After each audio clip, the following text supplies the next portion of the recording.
முயற்சியை பற்றி ஒரு அருமையான வாசகம் ஒண்ணு இருக்கு. முயற்சி நம்மால் முடியும் வரை அல்ல, நம் இலக்கை அடையும் வரை அப்படின்னு சொல்லிட்டு அப்படி ஒரு சின்ன ஒரு சம்பவம் தான். ஒரு 6 மாசத்துக்கு முன்னால நான் ஒரு இன்டர்வியூ போயிருந்தேன். அங்க என்ன போல இன்டர்வியூ அட்டன் பண்றதுக்கு பின்னொரு பையனும் வந்திருந்தாங்க. கடைசியில நான் செலக்ட் ஆனேன், அவன் செலக்ட் ஆகல. அவன் கொஞ்சம் வருத்தப்பட்டு போனான்.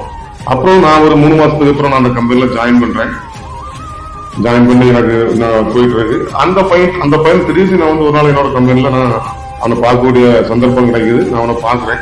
அப்ப நான் அவனை கேட்கிறேன், எப்படி நீ அந்த இன்டர்வியூ ஃபெயில் ஆனா எப்படி இங்க திரும்ப ஜாயின் பண்ண அப்படின்னு. அவன் சொல்றான், ஃபர்ஸ்ட் டைம் நான் அட்டன் பண்ணல, அந்த டைம் அவன் அட்டன் பண்ணும்போது ஃபெயில் ஆனான்.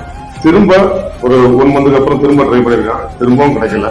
அவனுக்கு அந்த கம்பெனில எப்படியாவது ஜாயின் பண்ணணும்னு ஆசை. திரும்பவும் 3வது முறையா ஜாயின் பண்ணி அங்க இன்டர்வியூ செலக்ட் ஆகி அவன் அதே கம்பெனில பிளேஸ்ட் ஆகிட்டான்.